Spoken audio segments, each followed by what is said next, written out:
Alam nyo ba na may isang estudyante noon na sobrang talino ang nakatira sa isang dorm at ang number ng kanyang room ay 111. Dahil sa katalinuhan niya, ang dami niyang naiisip at mahilig din siyang mag-experiment ng kung ano-anong klaseng mga bagay. Hanggang isang araw, mayroon siyang na-research kung paano mag-teleport ang isang tao, kanya naman itong ginawa. Binalot niya ng electric wire ang buong katawan niya, kinunik ito sa malaking battery at idinugtong naman sa alarm clock para pag tumunog yung alarm niya, siya daw ay makakapag-teleport.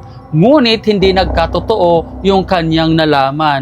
Siya ay nakuryente at ikinasawi niya ito. Dahil hindi niya matanggap ang nangyari sa kanya at di pa rin makatawid ang kanyang kaluluwa, ay nananatili ito sa room 111. Tapos tinatakot niya yung mga bagong tumutuloy na mga estudyante sa room 111 at ginagawa niya ito para makapaghigante dahil hindi daw siya tinulungan ng kanyang kasama. Grabe yung multo na to, isinisi niya talaga sa ibang tao yung nangyari sa kanya. Siya naman tong may kasalanan. Mahirap talaga pag nasubrahan sa katalinuhan.